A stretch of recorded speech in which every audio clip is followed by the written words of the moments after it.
Hai semua, saya Risa Wadakel di sini sebagai narator. Hai, perkenalkan saya Bunga Sasi Materi Putri sebagai penolong pertama.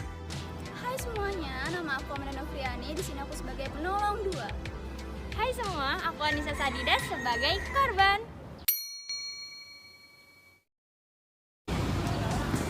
Di sini kami akan melakukan penanganan kasus untuk kasus patah tulang terbuka. Sebelumnya tahu nggak sih apa itu patah tulang? Patah tulang atau fracture adalah kondisi ketika tulang patah dan membuat posisi atau bentuknya berubah. Patah tulang dapat terjadi apabila tulang kita menerima benturan yang lebih kuat daripada kekuatan tulang kita. Lalu patah tulang terbagi menjadi dua. Yang pertama patah tulang tertutup dan yang kedua adalah patah tulang terbuka. Patah tulang terbuka adalah kondisi di mana kulit robek dan membuat bagian bawah kulit seperti tulang terlihat. Nah, kita bakalan masuk ke alat yang digunakan untuk menangani kasus patah tulang terbuka itu ada apa aja. Nih ya, yang pertama itu ada bidai. Bidai ini digunakan untuk menahan pergerakan patah tulang. Lalu ada nitella yang digunakan juga sama untuk menahan pergerakan dari tulang untuk semakin parah terbuka atau bahkan menambah luka baru. Lalu ada donat yang digunakan di patah tulang terbuka. Nah, donat ini berguna untuk meminimalisir pergerakan tulang yang sudah patah dan terbuka agar tidak semakin memberikan luka yang berat. Tahap penanganan patah tulang terbuka. Sebelum penanganan, ada baiknya menggunakan APD seperti masker dan sarung tangan untuk mencegah penularan virus dari tubuh penolong ke luka atau tubuh korban. Selanjutnya, amankan kaki korban yang tidak terluka. Posisi mitella. Mitella pertama berada di bagian luka. Penolong pertama bertugas memasukkan mitella ke bagian bawah kaki melalui sela-sela kaki yang tidak menempel dengan tanah seperti sela antara pergelangan kaki dengan tanah dan antara lutut dengan tanah.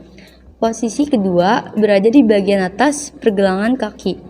Untuk memasukkan mitella ke bawah kaki, gunakan bidai agar tidak menimbulkan banyak pergerakan. Untuk mitella ketiga berposisi tepat di pergelangan kaki. Di sini, penolong kedua bertugas membantu penolong pertama dalam mengambil alat seperti mitella. Untuk mitella yang keempat berada di bawah lutut. Selanjutnya adalah mitella kelima, di mana mitella kelima ditempatkan di bagian paha.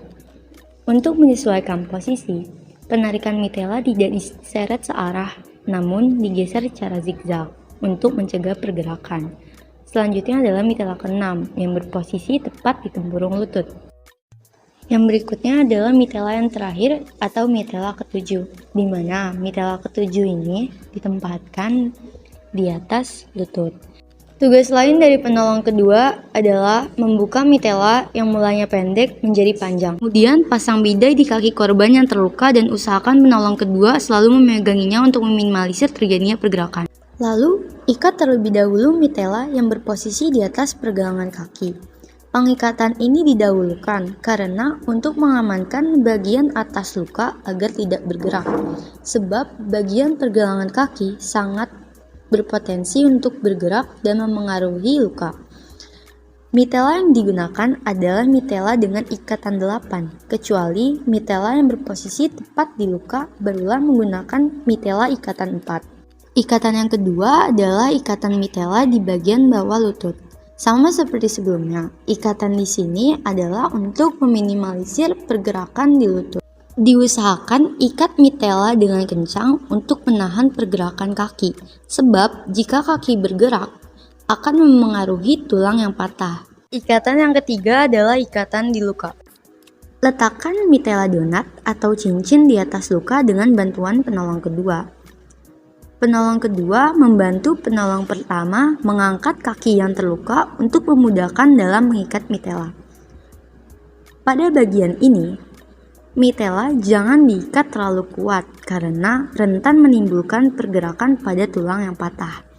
Agar ikatan lebih rapi, pertama, usahakan setiap ikatan berada di posisi yang sama atau sejajar. Kedua, masukkan sisa ikatan mitella ke sela-sela bidai dan kaki dengan hati-hati. Ikatan berikutnya adalah ikatan keempat atau ikatan kelima, ialah ikatan mitella di bagian atas lutut dan bagian paha.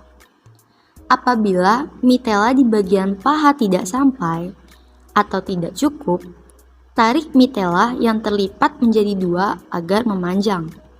Ikatan di kedua posisi ini boleh diikat dengan kencang, karena justru akan membuat kaki sulit bergerak dan tidak menimbulkan pergerakan pada tulang yang patah. Semua ikatan mitela pada berbagai posisi akan selalu diikat 2 kali, dan setiap sisa ikatan juga akan selalu dimasukkan ke sela-sela bidai. Ikatan mitela yang terakhir merupakan ikatan yang berada tepat di tempurung lutut dan pergelangan kaki. Fungsi ikatan ini adalah untuk menyatukan kaki yang terluka dan kaki yang tidak terluka. Ikatan di pergelangan kaki berguna untuk menahan pergerakan jari-jari kaki yang sangat memungkinkan bisa memengaruhi bagian tulang yang patah. Di sini penolong kedua juga bertugas dalam membantu mengikat ikatan mitela pada pergelangan kaki korban. Penanganan selesai. Itu dia tahap-tahap melakukan penanganan pada kasus patah tulang terbuka.